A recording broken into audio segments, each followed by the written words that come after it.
ആ ഉം. ഉം. ആ ആ മാംസം തിന്നുമ്പോൾ ഇടറി വീഴും. ഓക്കെ, ഒന്നും രണ്ടും വചനം വായിച്ചല്ലോ. അതിൽ ആദ്യം ഇങ്ങനെ കൊടുത്തിന്, യഹോവ എൻ്റെ വെളിച്ചം, എൻ്റെ രക്ഷ, ഞാൻ ആരെ ഭയപ്പെടും. വലിയ ദാവീദിൻ്റെ ജീവിതത്തിൽ ശക്തമായ വിശ്വാസത്തിൻ്റെ ഒരു പ്രഖ്യാപനമാണ് 27-ാം സങ്കീർത്തനം. ഏതു മനുഷ്യനും ഭയപ്പെട്ടു നിൽക്കുന്ന സമയത്ത് സ്വർഗത്തിലെ ദൈവത്തിൻ്റെ സന്നിധിയിൽ ഒരു ബലമുണ്ടെന്ന് മറ്റുള്ളവരെ പ്രബോധിപ്പിക്കുകയും സ്വന്തം ജീവിതത്തിൽ അനുഭവ സ്ഥാനത്ത് കൊണ്ട് എത്തിക്കുകയും ചെയ്ത നല്ലൊരു വേദവചനം ഇവിടെ വായിപ്പാനിടെ. ദാവീദ് പറയുക, യഹോവേ നീ എൻ്റെ വെളിച്ചവും എൻ്റെ രക്ഷയുമാകുന്നു. അടുത്ത ഇങ്ങനെയാണ് പറയുന്നത്, ഒരു ഭയങ്കര പ്രസ്താവനയാണ്. ഞാൻ ആരെ ഭയപ്പെടും? എല്ലാവരെയും ഭയന്ന്, യോനാഥാനെ ഭയന്ന്, ശൗലിനെ ഭയന്ന്, കൂടപ്പറപ്പുകളെ എല്ലാം ഭയന്ന്, സ്തോത്രം, ഓരോ മേഖലകളിൽ ഓടി ഓടി മാറി നടന്ന ദാവീദ് പറയുക, ഞാൻ ഇനി ആരെ ഭയപ്പെടാനാ? കാരണം എന്നാ? യഹോവ എൻ്റെ വെളിച്ചവും എൻ്റെ രക്ഷയുമാകുന്നു. നമ്മുടെ വിശ്വാസ ജീവിതം പലപ്പോഴും ഭയാനകരമായ അനുഭവങ്ങളിൽ കൂടെ കടന്നു പോകാറില്ലേ? സ്തോത്രം, ജോലിക്ക് പോകുമ്പോൾ ഇന്നത്തെ അവസ്ഥ എന്തായിത്തീരുമെന്നോർത്ത് ഭയപ്പെടുന്ന അനുഭവങ്ങൾ വിവിധ ഡിപ്പാർട്ട്മെൻറ്റ് ജോലി ചെയ്യുന്നവരില്ലേ? സഹോദരങ്ങൾ, വാഹനമൊക്കെ ഡ്രൈവ് ചെയ്യുമ്പോൾ മുൻപിൽ ഏതെങ്കിലും അപകടങ്ങൾ, അനർത്ഥങ്ങളൊക്കെ പതിയിരിക്കുമ്പോൾ അറിയാതെ ദൈവത്തോട് ചോദിച്ചു പോകുന്ന പല ഭയപ്പെടുത്തുന്ന അനുഭവങ്ങൾ ജീവിതത്തിലില്ലേ? ഇങ്ങനെ മുൻപോട്ട് പോയാൽ എൻ്റെ ജീവിതം എന്തായി തീരുമെന്നോർത്ത് വ്യാകുലപ്പെട്ട് ഭയന്ന് കിടന്നുറങ്ങിയ നിമിഷങ്ങൾ നമ്മുടെ ജീവിതത്തിലില്ലേ? ഇന്ന് പകൽ ദൈവാത്മാവിന് ഈ 15-ാമത്തെ ദിവസം, 15-ാമത്തെ ഞായറാഴ്ച പറയുവാൻ ഒറ്റ സന്ദേശമുണ്ട്. നീ ആരെ ഭയപ്പെടും? നീ ആരെ പേടിക്കും? അവൻ എൻ്റെ ജീവൻ്റെ ബലമാ. എനിക്ക് ഈ ലോകത്തിലൊന്നും തകരേണ്ട ആവശ്യമില്ല, തളരേണ്ട ആവശ്യമില്ല. കാരണം എനിക്കൊരു ദൈവമുണ്ട്. അതല്ലേ നാം പാടുവാനിടയായിത്തീർന്നത്, എൻ്റെ യേശു എനിക്ക് നല്ലവൻ, അവൻ എന്നെന്നും മതിയായവൻ. സ്തോത്രം, നന്മയൊന്നും മുടക്കാത്തൊരു ദൈവം. അനുഗ്രഹിക്കപ്പെട്ട വചനമാണ് ഇന്ന് പകൽക്കാലം നമുക്കിവിടെ വായിപ്പാനിടയായിത്തീർന്നത്. ദാവീദിൻ്റെ ജീവിതത്തിൽ പ്രത്യാശ ഉളവാക്കുകയും പ്രതീക്ഷയോടെ മുൻപോട്ട് നടക്കുവാൻ വേണ്ടി ദൈവമക്കളെ പ്രബോധിപ്പിക്കുകയും ചെയ്ത മനോഹരമായ ഒരു പുസ്തകമാണ് 27-ാം അധ്യായം. ഈ 27-ാമത്തെ അധ്യായം നാം വായിക്കുമ്പോൾ ഒരുപാട് അനുഭവങ്ങൾ, ഒരുപാട് ദൈവിക ദൂതുകൾ ഇതിൽ മറഞ്ഞിരിപ്പുണ്ടെങ്കിലും 1-2 വചനങ്ങൾ മാത്രം ഇറക്കി വെച്ചതിന് ശേഷം പ്രാർത്ഥനയ്ക്കായും സാക്ഷ്യത്തിനായും വചന ശുശ്രൂഷയ്ക്കായും സമയത്ത് വേർതിരിപ്പാൻ വേണ്ടി ആഗ്രഹിക്കുകയാണ്. നമുക്കറിയാം, ഇവിടെ വായിച്ച് ഇതാണ്, എൻ്റെ വെളിച്ചം, എൻ്റെ രക്ഷ. ജീവിതത്തിൽ എല്ലാ മേഖലകളിലും ഒറ്റപ്പെട്ട് മാറി നിൽക്കുമ്പോൾ, എന്തു ചെയ്യണമെന്നോർത്ത് നമ്മുടെ പ്രതീക്ഷകളെല്ലാം അസ്തമിച്ച് നിൽക്കുമ്പോൾ നമുക്ക് ആശ്രയിപ്പാൻ ഒരു ദൈവമുണ്ടെന്നുള്ളത് ഈ സങ്കീർത്തനം നമ്മളെ വരച്ച് കാണിക്കുകയാണ്. നമുക്കറിയാം, ഞാൻ ലീഡ് ചെയ്തപ്പോൾ ഇങ്ങനെ ഓർപ്പിക്കുവാനിടയായി തീർന്നു. പഴയ നിയമ ഭാഗത്ത് ശക്തനായൊരു പ്രവാചകനായിരുന്നു ഹബക്കുക്ക്. നമുക്ക് ആ ഭാഗത്തേക്ക് ഒന്ന് ചെന്നിട്ട് മടങ്ങി വരുവാൻ ദൈവമിടയാക്കട്ടെ. ഹബക്കുക്ക് പ്രവാചകൻ്റെ പുസ്തകത്തിലേക്ക് ഒന്ന് പോയിക്കാട്ട്. ബുക്ക് ഓഫ് ഹബക്കുക്ക്, അതിൻ്റെ 1-ാം അധ്യായത്തിൻ്റെ 2-3 വചനം ഒന്ന് വായിച്ച്.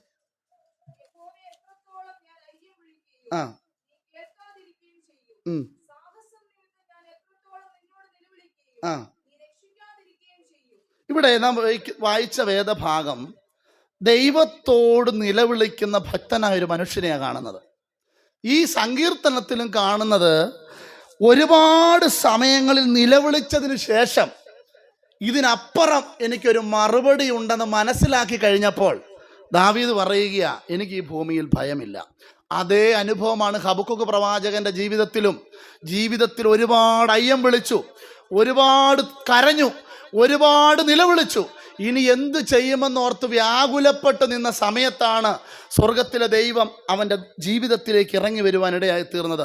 ആ ഭാഗത്തിലേക്ക് നമ്മൾ വായിച്ചിട്ടെങ്കിലും സങ്കീർത്തന വേദഭാഗത്തിലൂടെ 1-2 കാര്യം കൂടെ ചിന്തിച്ചതിന് ശേഷം നമുക്ക് ആ ഭാഗത്തിലേക്ക് പോകുവാൻ ദൈവം ഇടയാക്കട്ടെ. അപ്രതീക്ഷിതമായി പല എതിർപ്പുകളും, പല പീഡനങ്ങളും, പല നിന്ദകളും, പല അപവാദങ്ങളൊക്കെ ദാവീദിൻ്റെ ജീവിതത്തിൽ കൂടെ കടന്നു വന്നു. വളരെ പ്രാർത്ഥനയോടെ ഇരിക്കണമേ. ദാവീദിൻ്റെ ജീവിതത്തിൽ കൂടെ കടന്നു വന്നു.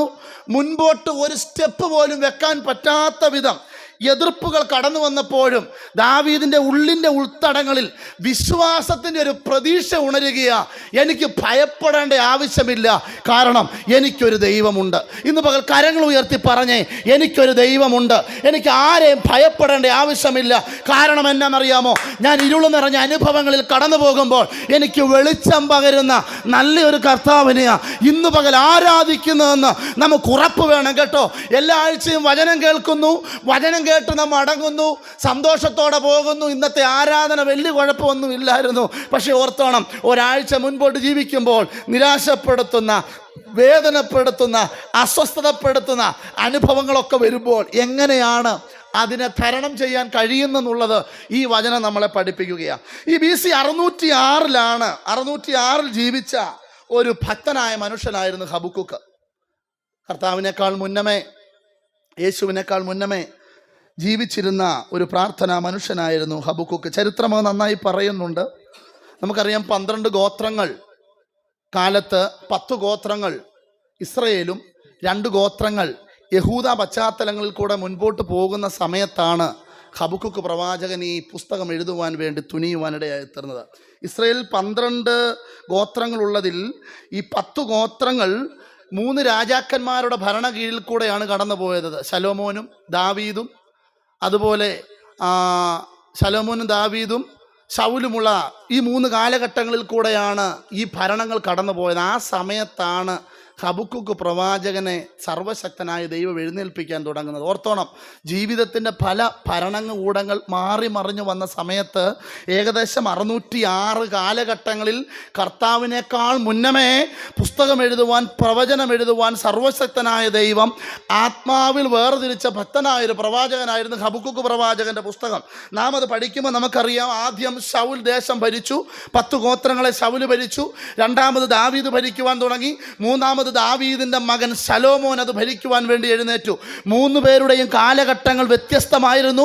3 പേരുടെയും ഭരണങ്ങൾ വ്യത്യസ്തമായിരുന്നു. ഈ ഭരണത്തിൻ്റെ കീഴിൽ കഴുതയരും അതുപോലെയുള്ള കാലചക്രങ്ങളൊക്കെ മാറി മറിഞ്ഞു വന്നു. ദേശം മുടിച്ചു കളയുവാൻ തുടങ്ങി. സ്തോത്രം. ശൗലിൻ്റെ കാലഘട്ടങ്ങളിൽ ഇസ്രയേൽ തകരാൻ തുടങ്ങി. ഇസ്രയേൽ ദൈവമില്ലാതെ വന്നു. ഇസ്രയേൽ ദൈവത്തെ തള്ളിപ്പറയുവാൻ തുടങ്ങി. കനാനിലേക്കുള്ള യാത്രയിൽ അവർ മറ്റു വിഗ്രഹങ്ങളെ ഉണ്ടാക്കാൻ തുടങ്ങി. ദൈവഭയം പൂർണ്ണമായി നഷ്ടപ്പെട്ട് തകർന്ന് തരിപ്പണമായ ഒരു കാലമായിരുന്നു ശൗലിൻ്റെ കാലഘട്ടം.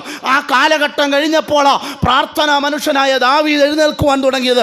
ഇന്ന് പകൽ എനിക്ക് ദൈവമക്കളോട് പറയാൻ ഒന്നേയുള്ളൂ, നമ്മുടെ കാലഘട്ടങ്ങളും കാലഭ്രമണചക്രങ്ങളും സാഹചര്യങ്ങൾ എത്ര മാറിയാലും നിന്നെ വിളിച്ച ദൈവം, നിനക്കൊരു ദർശനം തന്നിട്ടുണ്ടെങ്കിൽ, നിന്നെ കണ്ട ദൈവം ആത്മാവ് നിന്നെ മുൻപോട്ട് നടത്തുന്നുണ്ടെങ്കിൽ ഇന്ന് പകൽ ദൈവമക്കൾ തിരിച്ചറിഞ്ഞോണം, കാലഘട്ടങ്ങൾക്കൊത്തവണ്ണം ജീവിക്കാനല്ല, ദർശനത്തിനൊത്തവണ്ണം ജീവിപ്പാനാ എന്നെയും നിങ്ങളെയും ദൈവം വിളിച്ചു വേർതിരിച്ചത്. ശൗലിൻ്റെ ഭരണം വളരെ മോശകരമായ ഭരണമായിരുന്നു. ആകെ ദേശം മുടിച്ച്, സന്തോഷങ്ങൾ നഷ്ടപ്പെടുത്തി, ദേശത്തെ നന്മകൾ മുഴുവൻ തീർത്ത് കളഞ്ഞ് മുൻപോട്ട് പോകും തോറും ഹല്ലേലൂയ തകർന്ന് തരിപ്പണമായി ഇസ്രയേലിനെ മുഴുവൻ ഇസ്രയേൽ കൂപ്പുകുത്തി മുൻപോട്ട് പോയൊരു കാലഘട്ടങ്ങളായിരുന്നു ഈ കാലഘട്ടങ്ങൾ, ശൗലിൻ്റെ ഭരണകാലഘട്ടങ്ങൾ. ഓർത്തോണം, 12 ഗോത്രങ്ങൾ ഭരിച്ചെങ്കിലും ശലോമോൻ്റെ കാലം വന്നപ്പോൾ രാജ്യം വിഭജിക്കുവാൻ തുടങ്ങി. സ്തോത്രം. രാജ്യം വിഭജിച്ചു കേട്ടോ. ഈ 12 ഗോത്രങ്ങൾ അങ്ങ് മാറി. 2 ഗോത്രങ്ങൾ ഒരു ഭാഗത്തും, യഹൂദായിൽ 2 ഗോത്രങ്ങളും, ഇസ്രയേൽ 10 ഗോത്രങ്ങളായി ഇങ്ങനെ അങ്ങ് മാറി നിന്ന സമയത്താ പ്രവാചകൻ ദൈവസനിൽ എഴുന്നേൽക്കാൻ തുടങ്ങിയത്. അതാ ഇപ്പം വായിച്ച ആ വാക്കൊന്ന് വായിച്ചാട്ടെ. എന്താ പ്രവാചകൻ കരയുന്നു എന്ന് പറഞ്ഞ എന്തുകൊണ്ടാണ്? യഹോവേ, ഈ സാഹചര്യങ്ങൾ കണ്ടിട്ട്, ഈ അവസ്ഥകൾ കണ്ടിട്ട്, ദേശം തകരുന്നത് കണ്ടിട്ട് ഞാൻ എത്രത്തോളം അയ്യം വിളിക്കും. അടുത്ത നീ കേൾക്കാതിരിക്കുകയും ചെയ്യും.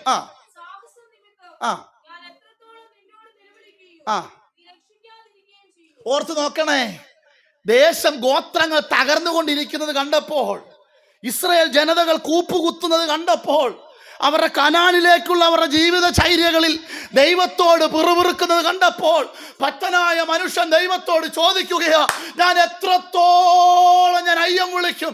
ഈ അവസ്ഥകളിൽ നിന്ന് എനിക്കൊന്ന് കരകയറണം, എൻ്റെ ഈ സാഹചര്യത്തിൽ നിന്ന് എനിക്കൊന്ന് കരകയറണം, എൻ്റെ ഈ അനുഭവത്തിൽ നിന്ന് എനിക്കൊന്ന് കരകയറണം, എൻ്റെ കുടുംബം ഒന്ന് കരകയറണം, എൻ്റെ സഭയൊന്ന് കരകയറണം, എൻ്റെ ജോലിയിൽ നിന്ന് എനിക്കൊന്ന് കരകയറണം. അവൻ അയ്യം വിളിക്കാൻ തുടങ്ങി. സ്തോത്രം. നമ്മുടെയൊക്കെ വിശ്വാസ ജീവിതത്തിൽ ഒരു കാര്യം ഓർത്തോണേ, പ്രാർത്ഥനയാണ് നമ്മളെ മുൻപോട്ട് കൈപിടിച്ച് നടത്തുന്നത്. പ്രാർത്ഥിക്കുവാൻ വേണ്ടി ഹബക്കൂക്ക് മുട്ടുമടക്കി ചോദിച്ച ചോദ്യം ഇതാ. ദൈവം കൊടുക്കുന്ന ഉത്തരം താഴോട്ടുണ്ടെങ്കിൽ നമുക്ക് വായിക്കാം. ചോദിക്കുന്ന ചോദ്യം ഇതാ: എത്രത്തോളം ഞാൻ അയ്യം വിളിക്കും? കാരണം ഞാൻ മടുത്തിട്ടില്ല. കാരണം എന്നാണെന്നറിയാമോ? ഗോത്രങ്ങൾ വിഭജിച്ചു പോയിട്ടും ഈ 613 BC കാലഘട്ടങ്ങളിൽ ഞാൻ ജീവിച്ചിരിക്കുന്നെങ്കിൽ എനിക്കൊരു വിടുതൽ കാണണം, ദൈവമക്കൾ അനുഗ്രഹിക്കപ്പെടുന്നതും ദേശം വിടുവിക്കുന്നത് എനിക്കൊന്ന് കാണണമെന്ന് പറഞ്ഞുകൊണ്ട് ഭക്തനായ സ്തോത്രം പ്രാർത്ഥനാ മനുഷ്യനായ ഹബക്കൂക്ക് നിലവിളിക്കാൻ തുടങ്ങി. ഇന്ന് പകൽ ഇതിനകത്ത് കരയുന്ന മാതാവേ, കരയുന്ന പിതാവേ, കരയുന്ന സഹോദരങ്ങളെ, സഹോദരിമാരെ, ആത്മാവ് ഞാനൊരു ദൂത് ദൈവസഭയ്ക്ക് കൈമാറിത്തരാം. ഏതെല്ലാം സാഹചര്യങ്ങളിൽ വിഭജിച്ചു മാറി നിന്നാലും, ഏതെല്ലാം സാഹചര്യങ്ങളിൽ നിന്റെ സന്തോഷം നഷ്ടപ്പെട്ടു പോയാലും, പ്രാർത്ഥിക്കുന്നവൻ ചോദിക്കുകയോ, അപ്പോ ഞാൻ എത്രത്തോളം ഇനി അയ്യം വിളിക്കും? ഈ സാഹചര്യത്തിന് എൻ്റെ സഭയെ എഴുന്നേൽപ്പിക്കാൻ, ഈ സാഹചര്യത്തിന് എൻ്റെ സാഹചര്യങ്ങളെ ഒന്ന് മാറ്റാൻ ഇനി ഞാൻ എത്രത്തോളം അയ്യം വിളിക്കും? അതിന് 1-ാമത്തെ വാക്യം ഇങ്ങനെ വായിക്കുന്നു: കൊത്തളങ്ങളിൽ കാവൽ കാത്തുകൊണ്ടിരുന്നപ്പോൾ. ഹബക്കൂക്ക് പ്രവാചകനോട് ദൈവം പറയുന്ന വാക്കുകൾ താഴോട്ട് നമുക്ക് വായിക്കുവാൻ കഴിയും. വിശ്വാസ ജീവിതം ഇതാ കേട്ടോ. ഏതെല്ലാം പ്രതികൂലങ്ങൾ വന്നാലും മുഴങ്കാൽ മടക്കുന്ന ദൈവവൈതലിൻ്റെ ജീവിതത്തിൽ മറുപടി ഉണ്ടെന്നുള്ളത് വ്യക്തമായി ഈ പുസ്തകം നമ്മളെ പഠിപ്പിക്കുകയാണ്. അതുകൊണ്ട് ദാവീദ് പറയുന്നത്, യഹോവ എൻ്റെ വെളിച്ചവും എൻ്റെ രക്ഷയും, ഞാൻ ആരെ പേടിക്കാനാ? പേടിയില്ലാത്ത പ്രാർത്ഥനാ മനുഷ്യൻ എഴുന്നേറ്റിരുന്ന് പ്രാർത്ഥിക്കുക. ഞാൻ എത്രത്തോളം ഇനി അയ്യം വിളിക്കണം? ഈ സങ്കീർത്തനവുമായി നമ്മളെ പ്രവചനത്തെ ഒന്ന് ലിങ്ക് ചെയ്യുക. എത്രത്തോളം ഞാൻ ഇനി അയ്യം വിളിക്കണം? എത്രത്തോളം ഞാൻ കരയണം? ഇവനറിയാം, ഈ പ്രാർത്ഥനാ മനുഷ്യനറിയാം, നിലവിളിച്ചു കഴിഞ്ഞാൽ, കരഞ്ഞു കഴിഞ്ഞാൽ സ്തോത്രം മറുപടി ഉണ്ടെന്നുള്ളത് വ്യക്തമായി മനസ്സിലാക്കിയത് കൊണ്ട് ഹബക്കൂക്ക് പ്രവാചകൻ പറയുക, എനിക്കൊരു വെളിച്ചമുണ്ട്, എനിക്കൊരു രക്ഷയുണ്ട്, ഞാൻ ആരെ ഭയപ്പെടും? യഹോവ എൻ്റെ ജീവൻ്റെ ബലം, ഞാൻ ആരെ പേടിക്കുമെന്ന് സ്തോത്രം 27-ാം പുസ്തകത്തിൽ ദാവീദ് ചേർത്തെങ്കിൽ, ഹല്ലേലൂയ, പ്രവചന പുസ്തകം തീരുന്നു, പഴയ നിയമം തീരുന്നതിനോടുള്ള ബന്ധത്തിൽ ഹബക്കൂക്കും പ്രവാചകനും പറയുക, ഞാൻ എഴുന്നേറ്റിരുന്ന് പ്രാർത്ഥിക്കാൻ തയ്യാറാ, രാവും രാക്കാലങ്ങളിലും ഞാൻ ഉപവസിക്കാനും കരയാനും തയ്യാറാ, ഞാൻ അയ്യം വിളിക്കാൻ തയ്യാറാ. ഈ അവസ്ഥയിൽ നിന്നും ഞങ്ങളെ നീ ഒന്ന് വിടുവിക്കും. ദൈവസന്നിധിയിൽ കരയുകയും പ്രാർത്ഥിക്കുകയും ചെയ്യുന്ന മാതാവേ, പിതാവേ, സഹോദരങ്ങളെ, നമ്മുടെയൊക്കെ വ്യക്തിപരമായ ജീവിതത്തിൽ പ്രാർത്ഥന എത്രത്തോളം ഉണ്ടെന്ന് നമുക്ക് തന്നെ ഒന്ന് പരിശോധിക്കാൻ കഴിയണം. സ്തോത്രം. എല്ലാ മേഖലകളിലും നമ്മൾ പ്രാർത്ഥിക്കുന്നവരാണ്, ഉപവസിക്കുന്നവരാണ്, അല്ലെന്ന് ഞാൻ പറയുന്നില്ല. എന്നാൽ കഴിഞ്ഞ കാലങ്ങളെക്കാൾ നിന്റെ പ്രാർത്ഥനാ ജീവിതത്തിൽ കുറഞ്ഞു പോയോ? നിന്റെ ആരാധന ജീവിതത്തിൽ കുറഞ്ഞു പോയോ? നന്മകളൊക്കെ ദൈവം ഒരു ഭാഗത്തൂടെ തന്നു. ഹല്ലേലൂയ. നന്മകളൊക്കെ തന്ന ആ നന്മയ്ക്കൊക്കെ നമ്മൾ ദൈവത്തെ മഹത്വപ്പെടുത്തുന്നെങ്കിലും പല സമയങ്ങൾ, പല അനുഭവങ്ങൾ ജീവിതത്തിൽ വന്നപ്പോൾ അതെല്ലാം കാറ്റിൽ പറന്നു പോകുന്നത് പോലെയുള്ള സാഹചര്യങ്ങൾ വന്നില്ലേ? ആ സമയത്തും ഹല്ലേലൂയ ഹബക്കൂക്ക് പ്രവാചകൻ പറയുക, ഞാൻ ഇനിയും എത്രത്തോളം അയ്യം വിളിക്കണം? അപ്പം വിളി തീർന്നില്ല. ഭയങ്കരമാം. ആ ഒരു ഭാഗം വായിച്ചപ്പോൾ ഞാൻ അറിയാതെ ഭയപ്പെട്ടു പോയി. നമ്മൾ ഒന്നുമല്ലെന്ന് തോന്നുന്ന ഒരു അധ്യായമായി 2-ാം അധ്യായം. ഒന്നുമല്ലെന്ന് തോന്നും. ഞാൻ എത്രത്തോളം ഇനി അയ്യം വിളിക്കണം? ഓർത്തണം, എത്ര നേരം വിളിച്ചു എന്നുള്ളതല്ല, ഇനി എത്രത്തോളം വിളിക്കണം? കർത്താവ് പറ. ഇനി എത്ര നാൾ ഞാൻ പ്രാർത്ഥിക്കണം? ഇനി എത്ര നാൾ ഞാൻ ഉപവസിക്കണം? 17 വർഷമായി ഞാൻ പ്രാർത്ഥിക്കുന്നു, 16 വർഷമായി പ്രാർത്ഥിക്കുന്നു, 10 വർഷമായി മറുപടി ഇല്ലയോ? ഇനിയും എത്രത്തോളം ഞാൻ ഇരിക്കണം ഈ വിഷയത്തിന് വേണ്ടി? ഇനി എത്രത്തോളം ഞാൻ പ്രാർത്ഥിക്കണം? ആ ഭാഗത്തിലേക്ക് നമ്മൾ വരിക. സ്തോത്രം. ക്രിസ്തു ജനിക്കുന്നതിന് മുന്നമേ, 606 വർഷങ്ങൾക്ക് മുന്നമേ ബാബിലോൺ എന്ന സിറ്റിയിൽ വളർന്നു വന്ന ബാബേൽ സാമ്രാജ്യം. സ്തോത്രം. നമുക്കറിയാം, ഭാഗം വായിക്കുമ്പോൾ നമുക്കറിയാം, അവിടുത്തെ നെബൂഖദ്നേസർ രാജാവ് നേരെ വന്ന് വിവിധ നിലയിലുള്ള ആക്രമണങ്ങളൊക്കെ തൊഴുത്തുവിട്ടു. ഒരു വലിയ സാമ്രാട്ടായിട്ട് ഇങ്ങോട്ട് മുമ്പോട്ട് വരിക. ബാബിലോൺ ഭരിച്ച കാലത്ത് നെബൂഖദ്നേസർ രാജാവ് മുമ്പോട്ട് കടന്നു വന്ന് വിവിധ നിയമങ്ങളൊക്കെ പാസ്സാക്കി, ദേവാലയമൊക്കെ ചുട്ടുകരിച്ചു. 2 ഗോത്രങ്ങളെയും ഈ നെബൂഖദ്നേസർ രാജാവ് അങ്ങ് പിടിച്ചെടുത്തു. ഓർത്തണം, ആകെ ആശ്രയം അതേ ഉള്ളായിരുന്നു, അതും പിടിച്ചെടുത്തു. പ്രാർത്ഥന കുറയുമ്പോൾ നിന്നെ നന്മ പിശാച് പിടിച്ചെടുക്കും കേട്ടോ. ചരിത്രഭാഗം അത്. പ്രാർത്ഥന കുറയുമ്പോൾ, ആരാധന കുറയുമ്പോൾ നാം അറിയാതെ പിശാച് ഓരോന്നോരോ നമ്മളിൽ നിന്ന് വലിച്ചു മാറ്റാൻ തുടങ്ങും. ആദ്യം നമ്മുടെ സമാധാനം അങ്ങ് വലിക്കും. സമാധാനം അങ്ങ് വലിച്ചു മാറ്റി കഴിഞ്ഞാൽ പിന്നെ നമുക്ക് ഒന്നിനും ഒരു സന്തോഷം കാണത്തില്ല. കഴിക്കാൻ പറ്റത്തില്ല, കുടിക്കാൻ പറ്റത്തില്ല, ഉറങ്ങാൻ പറ്റത്തില്ല. ജീവിതത്തിൽ മുഴുവൻ ഒറ്റപ്പെടുത്തല. ഓർത്തണം, ബാബേൽ പ്രവാസത്തിലേക്ക് കൊണ്ടുപോയി. ബാബേൽ പ്രവാസത്തിലേക്ക് ഇസ്രയേലിനെ മുഴുവൻ കൊണ്ടുപോയി. അതാണ് ബാബേൽ പ്രവാസം കഴിഞ്ഞവർ വന്നപ്പോൾ അലരി വൃക്ഷങ്ങളുടെ മേൽ സ്തോത്രം. അവരുടെ കിന്നരം തൂക്കിയിട്ടു എന്നൊക്കെ നമ്മൾ ചരിത്രം പറയുന്നത് വായിക്കുന്നില്ലേ? ഓർത്തണം, ബാബേൽ പ്രവാസത്തിലേക്ക് നെബൂഖദ്നേസർ രാജാവ് ഈ ഗോത്രങ്ങളെ കൊണ്ടുപോയി കേട്ടോ. ഓർത്തോണം, എവിടെ പ്രാർത്ഥന കുറഞ്ഞോ, എവിടെ ആരാധന കുറഞ്ഞോ, എവിടെ ആത്മീയത കുറഞ്ഞോ, അവിടേക്ക് ശത്രു കയറുന്നത് ഞാനും നിങ്ങളും അറിയത്തില്ല. അവൻ കള വിതച്ചിട്ട് പോകും. നമ്മുടെ വിശ്വാസ ജീവിതം ദർശനപ്രകാരം പോകുന്ന ദൈവവേദല്ലേ, കാഴ്ചപ്പാട് പ്രകാരം പോകുന്ന ദൈവവേദല്ലേ, ഞാനും നിങ്ങളും അറിയാതെ നമ്മുടെ കാഴ്ചപ്പാട് മങ്ങിപ്പോകുന്ന അനുഭവങ്ങൾ ഉണ്ടാകും. അതുകൊണ്ട് ഈ ഡൽഹി പട്ടണത്തിൽ ജോലി ചെയ്യുന്നവരെ, കർത്താവിന് വേണ്ടി നിൽക്കുന്നവരെ, വചനം പഠിക്കുന്നവർ, കർത്താവിൻ്റെ വേലയ്ക്ക് വേണ്ടി നിൽക്കുന്ന നമ്മളോടൊക്കെയുള്ള ദൈവത്തിൻ്റെ ആലോചന ഇതാ. എത്രയായാലും ഏതെല്ലാം വേദനകൾ ജീവിതത്തിൽ വന്നാലും ഒരു കാര്യം ഓർത്തോണം, വിശ്വാസ ജീവിതം ക്ഷണഭങ്കുരമായ അനുഭവമാണ്. അതിലേക്ക് സ്റ്റെപ്പ് എടുത്ത് വെക്കും തോറും അതിൻ്റെ മധുരം നമുക്ക് തിരിച്ചറിയാൻ കഴിയും. ഇന്ന് പകൽ അതാ ദൈവം നമ്മൾ ഇന്ന് ആഗ്രഹിക്കുന്നത്. ഒന്നാം അധ്യായത്തിൻ്റെ 2-ാമത്തെ വാക്ക് ഒരു പ്രാവശ്യം കൂടെ വായിച്ചാട്ട്. ഹബക്കൂക്ക് 1:2-3 വായിച്ച്. ഞാൻ ഈ ദേശത്തിന്റെ ശോചനീയ അവസ്ഥയും കാണുക. കാരണം നെബൂഖദ്നേസർ രാജാവ് ഉള്ള ഗോത്രത്തെയും പിടിച്ചോണ്ട് പോയി. ആരുമില്ല. വട്ടഭൂജ്യമായി കിടക്കുന്ന ദേശത്തെ നോക്കി കണ്ണുകൾ നിറഞ്ഞ പ്രവാചകൻ പറയുകയാ, ദൈവമേ എത്രത്തോളം വായിച്ചോ. ആ ആ ആ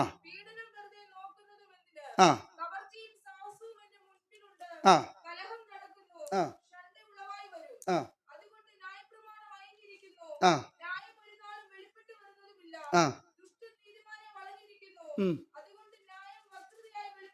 ഇവിടെ കണ്ടോ, ആ പ്രവാചകന്റെ പരാതി ദൈവത്തോട് അങ്ങോട്ട് പറയുക. ഇവിടെ ഇരിക്കുന്ന ദൈവവൈതലേ, ഇന്ന് പകൽ ഈ പ്രാർത്ഥനയിൽ കടന്നു വന്നിരിക്കുന്ന ഓരോരുത്തരോടും പരിശുദ്ധാത്മാവിന് പറയാൻ ഇതേ ഉള്ളൂ. നമ്മുടെ പ്രാർത്ഥനയിൽ നമ്മൾ പലപ്പോഴും നമ്മുടെ വേദനകളെല്ലാം ഇറക്കി വെക്കും. കർത്താവ്, എന്തുകൊണ്ട് എൻ്റെ ജീവിതത്തിൽ ഇങ്ങനെ ഒരു ഭാരപ്പെട്ട അനുഭവം? പല വിശ്വാസികളും പല ദൈവമക്കളും അറിയാതെ ദൈവത്തോട് ചോദിക്കുന്ന പല ചോദ്യങ്ങൾ പ്രവാചകൻ 2-ാം അധ്യായത്തിൽ ചോദിക്കുകയാണ്. ഇന്ന് പകൽ ഇതിൻ്റെ അകത്ത് ദൈവീയ ദർശനവും കാഴ്ചപ്പാടുമുള്ള എൻ്റെ ദൈവമക്കളോട് എനിക്ക് ആത്മാർത്ഥമായി പറയാൻ ഒന്നേ ഉള്ളൂ.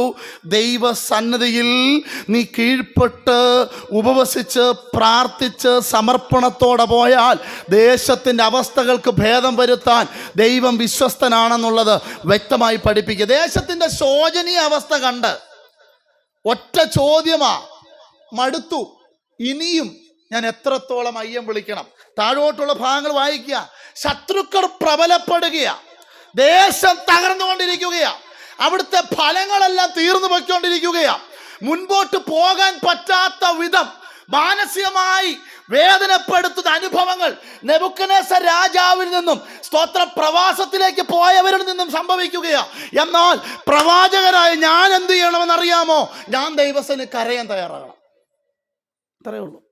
കാലങ്ങളൊക്കെ എന്തെല്ലാം സംഭവിച്ചാലും നമ്മൾ ദൈവത്തിന് മുഴങ്കാൽ മടക്കാൻ ആഗ്രഹിച്ചാൽ സ്തോത്രം, എത്ര വലിയ പ്രതികൂലത്തെയും അനുകൂലമാക്കി തരുന്നൊരു ദൈവം ഇന്നും ജീവിക്കുന്നെന്ന് ദൈവമക്കളായി നമ്മൾ ഉറച്ചോണം. സ്തോത്രം, ദൈവമക്കളായി നമ്മൾ ഉറയ്ക്കണം. നമുക്ക് തന്നെ ഇവിടെ വായിപ്പാനിടയായി തീർന്നത് ദൈവീക പ്രവൃത്തി കണ്ടു വേണം ദൈവത്തെ സ്തുതിക്കാൻ. അതിൻ്റെ 1-ാമത്തെ വാക്യം ഇങ്ങനെ വായിക്കുന്നു. ഹബക്കൂക്ക് വായിച്ചു 1-ാമത്തെ വാക്യം.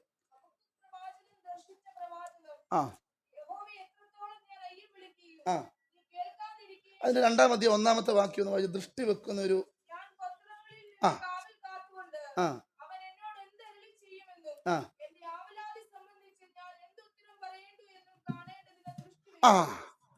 അപ്പം എങ്ങോട്ടാ ദൃഷ്ടി വെച്ചെന്നറിയാമോ? സർവശക്തനായ ദൈവത്തിന്റെ മുഖത്തേക്ക് പ്രാർത്ഥിക്കുന്ന പ്രവാചകൻ ആദ്യം കണ്ണു പതിപ്പിച്ചു.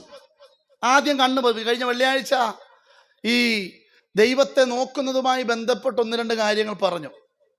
ഇന്ന് പകൽ ഓർത്തോണം, കാവൽ കാത്തുകൊണ്ടിരുന്ന സമയത്ത്, കൊത്തളങ്ങളിൽ രാത്രിയിൽ കാവൽ കാത്തുകൊണ്ടിരുന്ന സമയത്ത് അവൻ്റെ ദൃഷ്ടി എങ്ങോട്ടാണെന്നറിയാമോ? സർവശക്തനായ ദൈവത്തിൻ്റെ മുഖത്തേക്കാണ്. അതാ നമ്മുടെ വായിപ്പാനിടയായിത്തീർന്നത്. എന്തുകൊണ്ടാണ് ഇങ്ങനെ അവൻ്റെ ജീവിതത്തിൽ സംഭവിച്ചതെന്നറിയാമോ? ഹബക്കൂക്കിന് കാര്യം പിടികിട്ടി. ആ സൈഡിലേക്ക് ദൃഷ്ടി വെച്ചാൽ അവിടെ മുഴുവൻ തകർന്നു കിടക്കുകയാണ്. ഈ ഭാഗത്തേക്ക് ദൃഷ്ടി വെച്ചാൽ നെബൂഖദ്നേസർ രാജാവ് ദേശത്തെ മുഴുവൻ പിടിച്ചടക്കിയിരിക്കുക. പുറകോട്ട് നോക്കിയ ശത്രു കൂമ്പാരങ്ങൾ നിൽക്കുകയാ.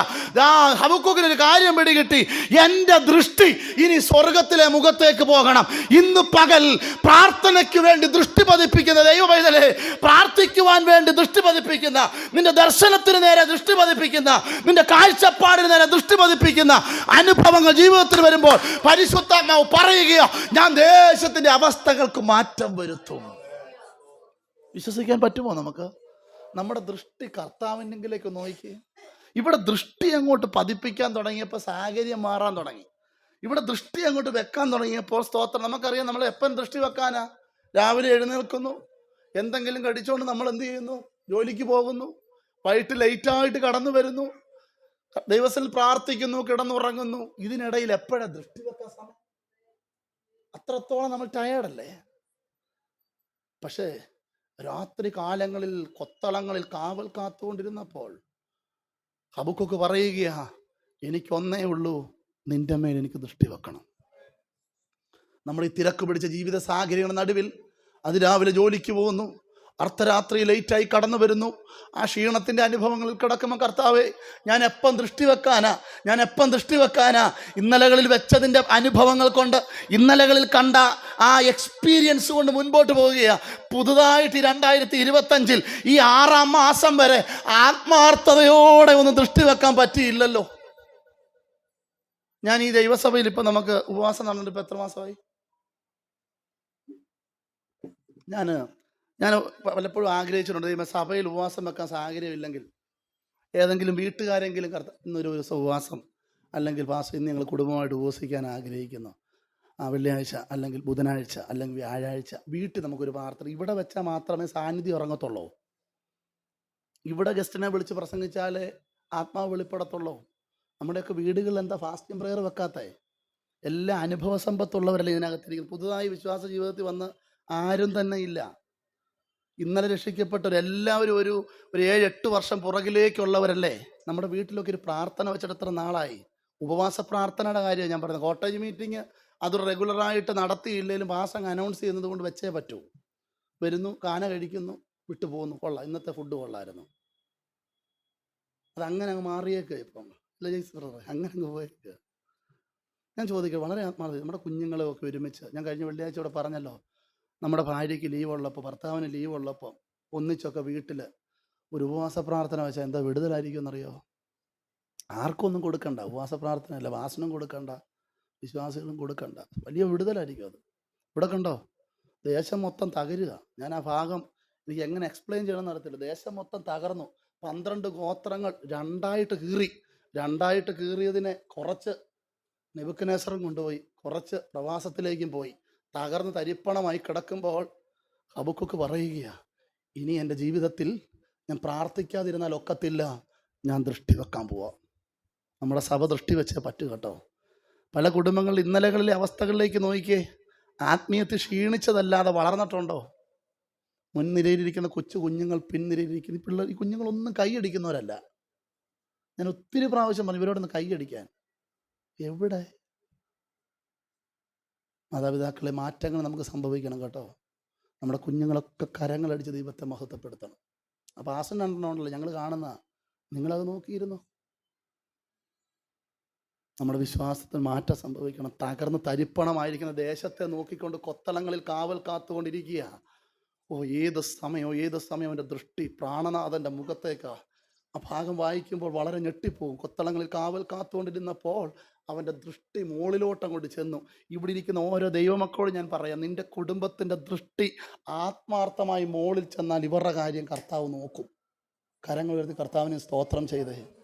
മാറ്റങ്ങൾ കുടുംബജീവിതത്തിൽ സംഭവിക്കണം. വീടിനകത്ത് മാറ്റങ്ങൾ സംഭവിക്കണം. സഭയ്ക്കകത്ത് മാത്രമല്ല ഉപവാസം, സഭയ്ക്കകത്ത് മാത്രമല്ല പ്രാർത്ഥന. നിങ്ങൾക്ക് താല്പര്യമുള്ള ദൈവദാസന്മാർ സ്തോത്രം ആരെങ്കിലും ഡൽഹിയിലൊക്കെ വരുമ്പോൾ, പാസ്റ്ററെ ഞങ്ങളുടെ ഒരു സ്നേഹിതൻ നാട്ടിൽ നിന്ന് വന്നിട്ടുണ്ട്, വീട്ടിൽ നമുക്കൊരു പ്രാർത്ഥന വെച്ചാലോ? ചോദിക്കും. നമുക്ക് വീട്ടിലൊരു പ്രയർ വെക്കാം. ഇനി അവരാരുമില്ലയോ? ഞാൻ മതി. നമുക്ക് കുറച്ചു നേരം വട്ടത്തിരുന്ന് പ്രാർത്ഥിക്കത്തില്ലേ? നിങ്ങളുടെ വീട്ടിൽ പ്രാർത്ഥന വെക്കുന്നത് കൊണ്ട് പടോസികൾ ആരും ഇറങ്ങി വന്ന് ബഹളം വെക്കുമോ? ഇല്ല. നമുക്ക് അത്രത്തോളം സ്വാതന്ത്ര്യം ദൈവം തന്നിട്ടുണ്ട്. UP-യിലെ പല സഭകളിൽ പലയിടങ്ങളിലേക്ക് ചെന്ന വീടുകളിലൊന്നും പ്രാർത്ഥന വെക്കാൻ പറ്റത്തില്ല. രാജസ്ഥാനിലെ വിവിധ വീടുകളിലൊന്നും പ്രാർത്ഥന വെക്കാൻ പറ്റത്തില്ല. കാരണം എന്നാ, ആൾക്കാർ വീട്ടിലേക്ക് വരുന്നത് കാണുമ്പോൾ കുറേ ആൾക്കാർ പുറകെ വന്ന് അവരുടെ വീട് അടച്ചിടുകയും ഉപദ്രവിക്കുകയും ചെയ്യും. പക്ഷേ നമ്മൾ ഡൽഹിയിൽ ഈ സഭയ്ക്കകത്ത് ആരാധിക്കുന്നവരോട് ചോദിക്കാം, നമ്മുടെ വീട്ടിൽ 4 പേര് വന്ന് പ്രാർത്ഥിക്കാൻ വന്നാൽ ആരെങ്കിലും വന്ന് എതിര് പറയുമോ? അത്രത്തോളം അനുകൂലമല്ലേ? ദൈവം നടത്തുന്ന വഴികൾ ഓർത്തോണേ. തകരുന്നതിന് മുന്നമേ അയ്യം വിളിച്ചോണം. അതാ സൗകര്യം വായിച്ചപ്പോൾ വായിച്ചത്. എത്രത്തോളം ഒന്നുകൂടെ വായിച്ച സൗകര്യം വായിച്ച ഒന്ന് രണ്ടും ഒന്നുകൂടെ വായിച്ച രണ്ടാമത്തെ വാക്യം. ആ ആ ആ ആ ഇതിന് രണ്ടാമത്തെ വചനത്തിൽ രണ്ടാമത്തെ വാക്യം പറയുക, ഒരു ഉത്തരമാണ്. ഇത്രയും ദിവസം ഇത്രയും നേരം ദൈവസന്നിധിയിലേക്ക് ഹബക്കുക്ക് തന്റെ വേദനകൾ പറഞ്ഞപ്പോൾ രണ്ടാമത്തെ വാക്യത്തിൽ 2:2 ദൈവം പറയുക, നീ എന്ത് ചെയ്യണമെന്ന് അറിയാമോ? ഒരു ദർശനം എഴുതണം. അതല്ലേ രണ്ടാമത്തെ വാക്യം? നീ ഒരു ദർശനം എഴുതണം. ഓർത്തോ? ദർശനം എന്ന് പറഞ്ഞാൽ എന്നാ? ദർശനം എന്ന് പറഞ്ഞാൽ എന്താ? നമ്മുടെ കണ്ണുകൾ കൊണ്ട് കാണാത്തത് ഹൃദയം കൊണ്ട് കാണുന്നതാണ് ദർശനം. പക്ഷേ നമ്മുടെ വിടുതൽ എന്ന് പറഞ്ഞാൽ അത് നമ്മുടെ കണ്ണുകൾ കൊണ്ട് കാണാൻ പറ്റുന്നതാണ്. മനസ്സിലായോ? വിടുതലുകൾ കണ്ണുകൊണ്ട് കാണാം. ദർശനം എന്ന് പറഞ്ഞാൽ കണ്ണുകൾ കൊണ്ട് കാണാൻ പറ്റാത്തത് ഹൃദയങ്ങൾ കൊണ്ട് കാണുന്നതാണ്. അതാണ് സ്വർഗത്തിലെ ദൈവം ഹബക്കുക്കിനോട് പറഞ്ഞത്, നിന്റെ അകത്ത് കാണുന്ന സംഭവം നീ പുറത്തെഴുതണം. ഇന്ന് പകൽ എനിക്ക് ദൈവമക്കളോട് പറയാൻ ഒന്നേ ഉള്ളൂ, ദർശനം പ്രാപിച്ചവരെ ഇതിനകത്തിരിക്കുന്നവർ, ദൈവകൃപ പ്രാപിച്ചവരെ ഇതിനകത്തിരിക്കുന്നത്. മനുഷ്യർക്ക് നമ്മളെ ഒന്നും ചെയ്യാൻ പറ്റത്തില്ല. ആരെല്ലാം എന്തെല്ലാം നിനക്കെതിരെ വാടകോരിയാലും നമുക്കെതിരെ ഇതൊന്നും ഏശാതിരിക്കുന്നതിൻ്റെ കാരണം എന്നാണെന്നറിയാമോ? ദൈവം പറയുക, ദേശശൂന്യമായി കിടന്നോട്ട്, പ്രവാസത്തിലേക്ക് അവരെ പിടിച്ചുകൊണ്ട് പൊക്കോട്ട്, അതൊക്കെ അവിടെ കിടക്കുമ്പോഴും നീ മനസ്സിലാക്കേണ്ട ഒരു വിഷയമുണ്ട്, ഒരു ദൈവപൈതൽ അറിഞ്ഞിരിക്കേണ്ട വിഷയമുണ്ട്. ഞാൻ തരുന്ന ദർശനം നീ എഴുതിക്കോണം. നിന്റെ കുടുംബത്തിന് നേരെ, സഭയ്ക്ക് നേരെ, ദൈവമക്കൾക്ക് നേരെ ദൈവം തരുന്ന ദർശനം എഴുതണം. ഇത് എഴുതി കഴിഞ്ഞൊരു പ്രത്യാശയാണ്. ദർശനം എഴുതിക്കുക. രണ്ടാമത്തെ വചനം ഒന്ന് വായിച്ച സൗകര്യം.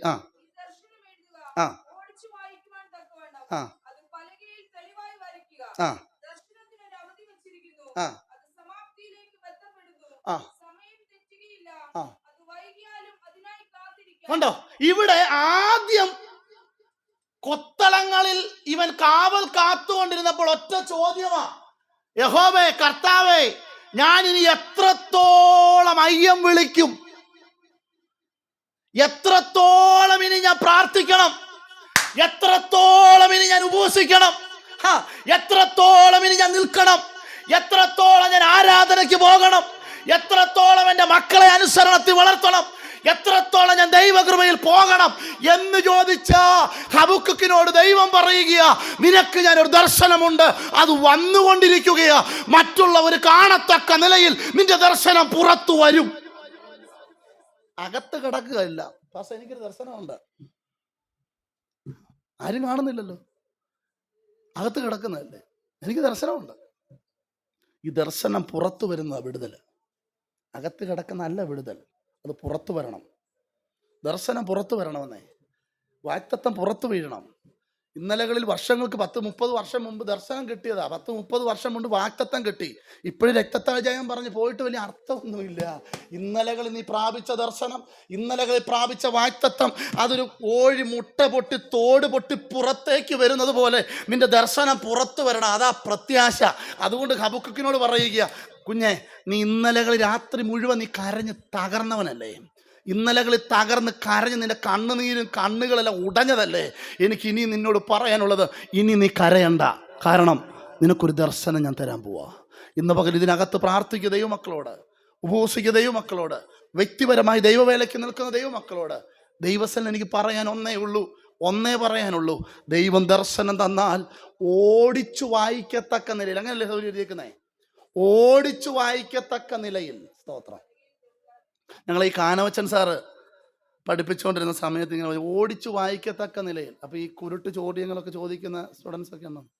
അപ്പോൾ അദ്ദേഹം പറഞ്ഞു, ഇതാ ഓടിച്ചു വായിക്കുക എന്ന് പറഞ്ഞ കുഞ്ഞുങ്ങളെ, ഞാൻ പഠിച്ച ഭാഷാശൈലിയല്ല നിങ്ങൾ പഠിച്ചത്. നിങ്ങളുടെ കുഞ്ഞുങ്ങൾ പഠിക്കാൻ പോകുന്നത് വേറെ രീതിയാണ്. പണ്ട് ഈ എഴുതി ഇങ്ങനായിരുന്നു കുനിപ്പിടുന്നത്. ഇപ്പോൾ ഇതിനടിയിൽ കൂടായി. ഇപ്പോൾ അതും കുറഞ്ഞു വരിക. എന്തെങ്കിലും എഴുതിയാലും പിള്ളേർക്ക് ഇപ്പം മനസ്സിലാവും. കാരണം മലയാള ലിപിക്ക് മാറ്റങ്ങൾ വന്നു, ഇംഗ്ലീഷ് അക്ഷരങ്ങൾക്ക് ക്രൈസ്തവ ലെറ്ററുകളൊക്കെ വന്നു. നമ്മളൊന്നും പഠിച്ച സമയത്ത് ഈ ലെറ്ററുകളൊന്നും ഇല്ല. നമ്മൾ എടുത്തെടുത്തെടുത്ത് എഴുതുന്ന ഒരു രീതിയാണ്. ഇപ്പം അത് മാറി. ഒരിടത്ത് കൈ വെച്ച് കഴിഞ്ഞാൽ അതിൻ്റെ എൻഡ് തീരുന്നിടം വരെ ആ കൈ ഇങ്ങനെ പൊയ്ക്കൊണ്ടിരിക്കും. അങ്ങനെയല്ല നിങ്ങളൊക്കെ എഴുതുന്നത്. കേരള സ്കൂളിലൊക്കെ നല്ല ക്രൈസ്തവ ലെറ്റർ എഴുതുന്ന കുഞ്ഞുങ്ങൾ. നമ്മൾ പഠിച്ച സമയത്ത് അതില്ല. ഓരോ അക്കങ്ങൾ, ഓരോ വാക്കുകൾ എടുത്തെടുത്ത് എഴുതണം. അതുകൊണ്ട് ഹബക്കൂക്കിനോട് ദൈവം പറയുക, അക്ഷരങ്ങൾ മാറിയാലും ലിപികൾ മാറിയാലും കാലചക്രങ്ങൾ മാറിയാലും അക്ഷരമാലകൾ മാറിയാലും ദർശനം മാറരുത്. അതുകൊണ്ട് നീ വെളിവായും തെളിവായും അത് ഭിത്തിയിന്മേൽ വരയ്ക്കണം. ഓടിച്ചു വായിക്കത്തക്ക നില എന്ന് പറഞ്ഞാൽ ഏത് വ്യക്തി ഓടിപ്പോയാലും ഒറ്റയടിക്ക് വായിക്കണം. നിന്റെ ദർശനം, നിന്റെ ദർശനം. അല്ല ഇങ്ങനെ അവിടെ കുത്തിയിരുന്ന് നോക്കിയിരിക്കുക എന്നുള്ളതല്ല. ഇതെന്തുവാ എന്നെ ദർശനമാണ് ഞാൻ പ്രാപിച്ചേ? എഴുതിയവനും അറിയത്തില്ല, വായിക്കുന്നവനും അറിയത്തില്ല. ഞാനെന്തോ ദർശനം പ്രാപിച്ചു? കർത്താവ് പറയും അങ്ങനെ സംഭവിക്കരുത്. അതുകൊണ്ട് നീ എപ്പം വായിച്ചാലും നിന്റെ ദർശനം നിനക്ക് ക്ലിയർ ആയിരിക്കണം. എപ്പം നീ വായിച്ചാലും നിന്റെ ദർശനം നിനക്ക് വ്യക്തതയായിരിക്കണം. അതുകൊണ്ട് ഓടിച്ചു വായിക്കത്തക്ക നിലയിൽ നീ അത് എഴുതണം. കാരണം ഇന്നലെ നീ അത്ര കരഞ്ഞവനാ. യഹോവ എത്രത്തോളം ഞാൻ അയ്യം വിളിക്കണമെന്നാണ് ചോദിച്ചത്. ആ വചനങ്ങൾ നമ്മളെ ബലപ്പെടുത്തട്ട് നമ്മുടെ വിശ്വാസ ജീവിതം നമുക്ക് മുൻപോട്ട് പോകാം. കഴിവതും പ്രാർത്ഥനയ്ക്കും ആരാധനയ്ക്കായി നിങ്ങൾ മുൻപോട്ട് വരണേ. കാരണം നമ്മുടെ വെള്ളിയാഴ്ച പ്രാർത്ഥനകൾ കഴിഞ്ഞ ആഴ്ച വളരെ അനുഗ്രഹമായിരുന്ന ദൈവമക്കൾ പലരും കടന്നു വന്നു. സ്തോത്രം. കഴിവതും ദൈവമക്കൾ വെള്ളിയാഴ്ച പ്രാർത്ഥനകളൊക്കെ വരുവാൻ ശ്രമിക്കുക. മോർണിംഗ് ഡ്യൂട്ടി ഉള്ളവരെ ഈവനിങ് വരാൻ ശ്രമിക്കുക. ഞാനിപ്പോൾ ഈ ശക്തമായ ചൂടായതുകൊണ്ടാണ് നമ്മുടെ പകലത്തെ സെക്ഷൻ മാറ്റി വച്ചിരിക്കുന്നത്. നിങ്ങൾ വരും ദിവസങ്ങളിൽ പ്രാർത്ഥനയോട് നിങ്ങൾ കൂട്ടായ്മ കാണിക്കുക. സഭയുടെ ആത്മീയ കാര്യങ്ങൾ നിങ്ങൾ മുൻകൈ എടുക്കുക. കാരണം പക്ഷേ എൻ്റെ ദർശനം വേറെയാണ്. എനിക്ക് ദൈവം തന്ന ദർശനം വേറെയാണ്. വെള്ളിയാഴ്ച പ്രാർത്ഥനയ്ക്ക് ഞാൻ വരത്തില്ല, അതെൻ്റെ ദർശനമാണ്. സഭായോഗത്തിന് ഞാൻ പ്രാർത്ഥിക്കത്തില്ല, എൻ്റെ ദർശനമാണ്. അവിടെ കിടക്കത്തേ ഉള്ളൂ. നിൻ്റെ ദർശനം വെളിയിൽ വരാത്തിടത്തോളം കാലം ഒരു രക്ഷയില്ല. ഹബക്കൂക്കിനോട് പറയുക, നിൻ്റെ അകത്തല്ല ദർശനം കിടക്കേണ്ടത്, ഭിത്തിയെ നീ എഴുതണം. നിൻ്റെ തലമുറ വായിക്കണം, നിൻ്റെ ദൈവദാസം വായിക്കണം, ദൈവമക്കൾ വായിക്കണം, ഭാര്യ ഭർത്താവ് വായിക്കണം. എൻ്റെ അച്ചാച്ചന് കിട്ടിയ ദർശനം കണ്ടോ? എൻ്റെ ഭാര്യയ്ക്ക് കിട്ടിയ ദർശനം കണ്ടോ? എപ്പം കിട്ടിയതാണെന്നറിയാം. ഇത് രാത്രി മുഴുവൻ അയ്യം വിളിച്ചപ്പം കിട്ടിയതാ. നീ അധ്വാനിച്ച് കിട്ടിയ ദർശനമായത്. നീ കരഞ്ഞു പ്രാപിച്ച ദർശനമാ. നീ ഉപവസിച്ച് നേടിയ ദർശനമാ. നീ നിലവിളിച്ച് നേടിയതാ. ചുമ്മാ ഇരുന്ന് കിട്ടിയതല്ല. രാത്രി മുഴുവൻ അയ്യം വിളിച്ചപ്പോൾ ഉന്നതനായ ദൈവം, അരുമകർത്താവായ ദൈവം അവന് കൊടുത്ത ദർശനമാ ഇതിനകത്തിരിക്കുന്ന ഓരോ ദൈവമക്കളും. നമ്മുടെ കരങ്ങൾ ഉയർത്തി കർത്താവിനെ സ്തോത്രം ചെയ്തു. അതുകൊണ്ടാണ് സങ്കീർത്തനം പറയുന്നത്, ഞാൻ ആരെ പേടിക്കാനാ? യഹോവ എൻ്റെ ജീവന്റെ ബലം, യഹോവ എൻ്റെ രക്ഷ, ഞാൻ ആരെ പേടിക്കാനാ? ഇന്ന് പകൽ ഇവിടെ ഇരിക്കുന്ന ഓരോ ദൈവമക്കളും പറയാം, നീ ആരെയും പേടിക്കേണ്ടവനല്ല. നമുക്ക് പേടിക്കാൻ ഒരു ദൈവമുണ്ട്. അവൻ ഇന്നും നമ്മുടെ കൂടെയുണ്ട്. നമ്മളെ നടത്താൻ വിശ്വസ്തൻ. നമ്മുടെ കണ്ണുകൾ ദൈവസ്ഥൽ അടയ്ക്കാം, ഹൃദയങ്ങളെ ദൈവസ്ഥലിലേക്ക് ഏകാഗ്രമാക്കി